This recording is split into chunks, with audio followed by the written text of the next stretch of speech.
Hello out there. Those of you out there coming from a different angle, a different camp. I'm on my camcorder, my 2.7 camcorder. Hope you're able to hear me. Um, Today I wanted to talk to you about something that most people don't really talk about online,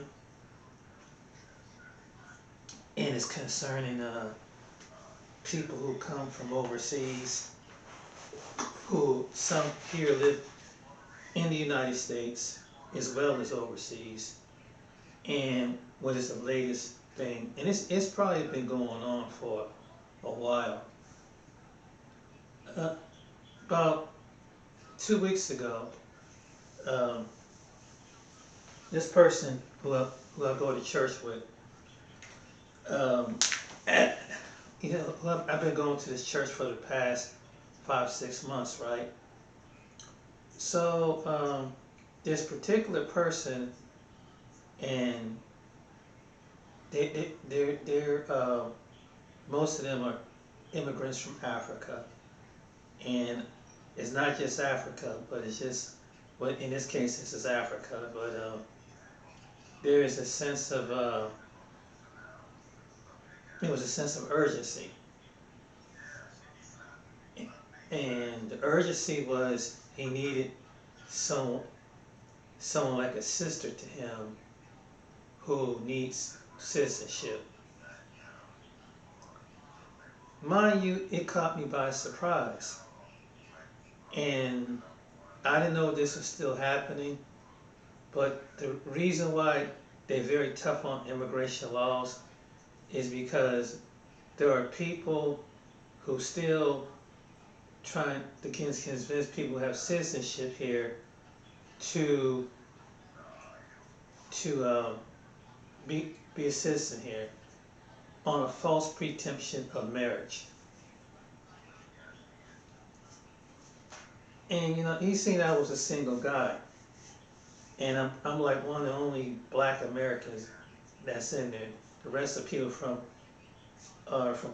from the continent and elsewhere. And this ain't the first time. Well, this is the first time someone did this to me. Had me asked about something like that in the church. But it kind of took me by surprise how people would do anything, boldly ask anything to try to come into this country, some to stay in this country. Excuse me. Oh, I've just been hiccuping. And it left a different feeling to me, because here it is that we in the face of God, being honest in church.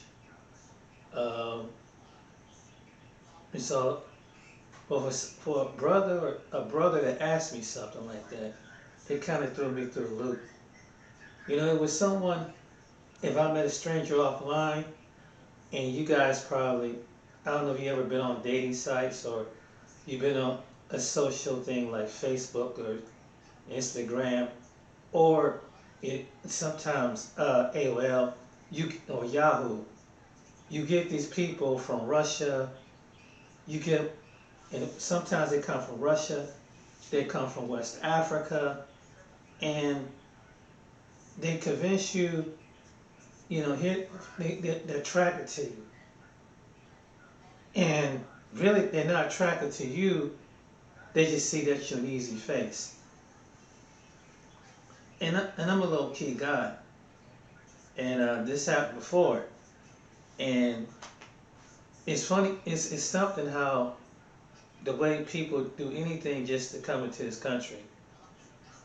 Even here you try to be friends with somebody, and that's the next thing they do.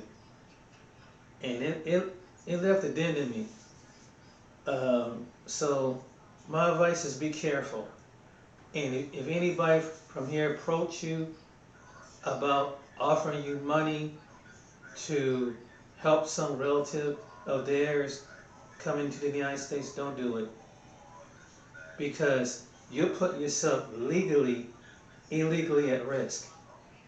And if the government have to come back and find something fraud with that in the future, you stuck with the bill. I mean, it could be some kind of penalty. And he would, this brother was trying to tell me, who was in Christ, that some of your African immigrants do this. Some of them do, not all of them. Some of them do, and it's probably other groups of people that do this too. But my advice is to you is, do not. Anybody ask you to do something like that, don't do it.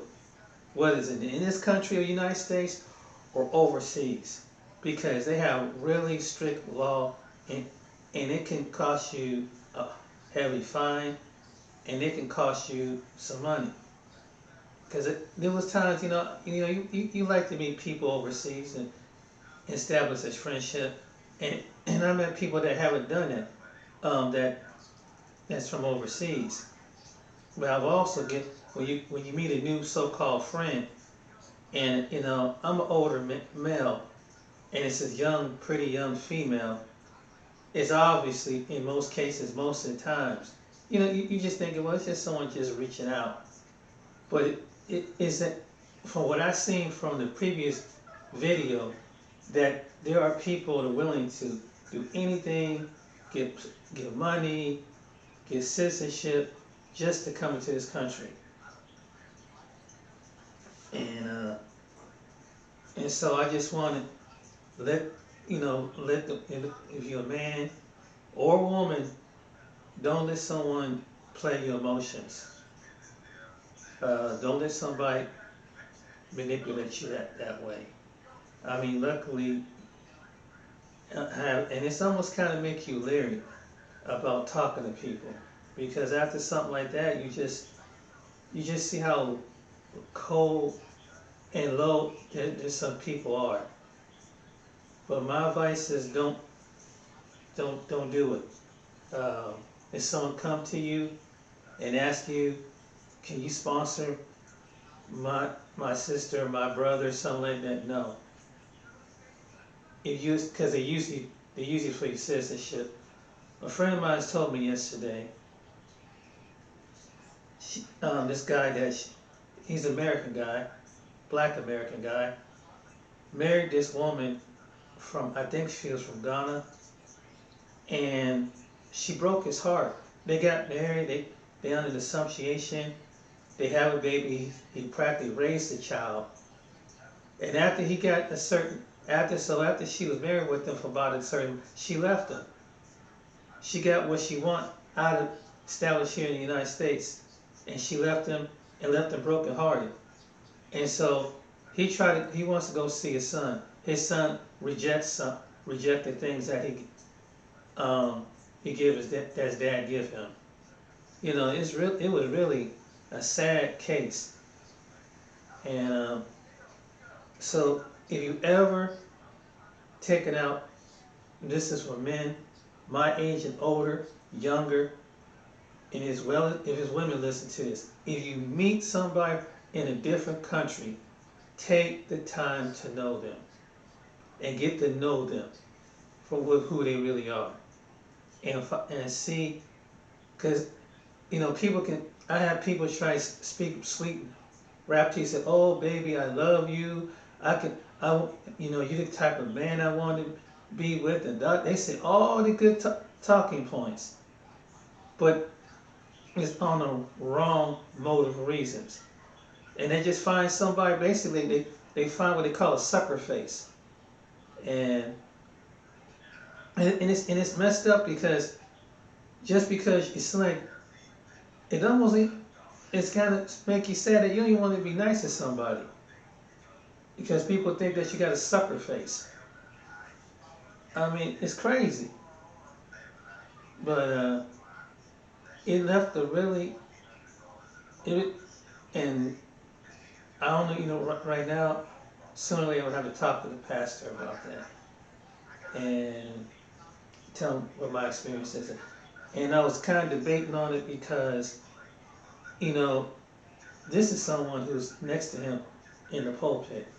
He's a co-pastor who asked me this. came down to my place, him and his wife, and we sat out there in the car trying to negotiate something, some price. And I'm just like, man, I don't know anything about stuff like that. And I don't know, well, all we gotta do is go talk to the immigration attorney and things like that. But that's just, it's just wrong, man. Just to use anybody and just go about the right way to establishing citizenship in America like you do in any other part of the world. It's good to be honest with people. Don't lie, because the system can come back and haunt you. And you can't fall in love with somebody within 6 months to a damn near 6 months at all, or within 2 or 3 months. These people, and it's almost like that's the agenda. You know, for them, if you're a guy a woman that is alone, and they see that. Or if you're a man, for men, men and women do the same thing. So it's equal sex on both bases. And I would say this, uh, it changed my whole outlook on life. And I said, if I ever do meet somebody from overseas, I'm, I'm going to put, you have to put people to see where they're coming from, put them to the test. But it really threw me through the loop. So I just wanted to make this recording and tell this to anybody. Don't do it, because you can risk something. You can risk maybe losing your housing, benefits, or anything, job, or being penalized or something like that. Who knows? Because you're doing something illegal with the government, and that's something, and it's fines with that. And it's just, it wouldn't be cool. It's just based on a lie. Now here, and it really something, and it wouldn't be so, if it was understandable with someone it was I work with, it wouldn't be so bad. But this is somebody you go to church with, And I know they said it should make a difference, but the reason why I say that is because when you go to church, you praying together, you standing before the Lord together. You ain't supposed to be doing some shady stuff like that, or ask somebody to do something immorally against the laws of this land, and do it on deception, because God don't like deception, and he don't like lies. And that's a fact. And it really taught me something. It really have. But I want to make this video to tell you, if anybody come to you, in your city, your town, talk about use you for marriage proposal, someone approach you with that, tell them get out your face with it. No, tell them no. And it was such a shocking. You just like, I can't believe it. I thought maybe the brother was coming down, saying, yeah, we need to get together because this sister might, I thought maybe someone you might help move furniture, or maybe help something on that kind of guard, doing the right thing by God, but not something immoral, illegal like that. And yeah, so I learned a big lesson from that, because I've met women, because I've been through this stuff before. About 10 years ago, I went to a woman, an African woman over in Ghana, and we just started writing back and forth, and she tells me the story about it must be a common thing that one of their relatives is a hierarchy, and they're official, and that they have gold and things like that, and would you do this and do that for them? And I'm like, wait a minute, I'm just barely getting to know you. How you all of a sudden You know, if you don't make a decision, then I have this other man to go to. And so I'm like, well, right now, I don't really know you like that. I don't know who you are. I don't know. All of a sudden, you in love with somebody. You ain't even met somebody over the computer, over the phone, computer, whatever. How can you love somebody? You got to get to see if you really know them in person. And, you know, there's certain ways about a person, habits about a person before you love them. And it seems like sadly it seems like there's some people that do that. It's a in certain culture, it's a cultural thing. Uh, you know that they do that. And so I said, so she said, well, maybe you might like my friend, because then I forgot a week later, you know, she explained to me she found some British guy in England somewhere, and she went off, and I said, okay, that's cool, that's fine. Well, she had another friend that was looking for somebody. I know. At the time, I wasn't thinking about this. So she's a very attractive woman in Ghana.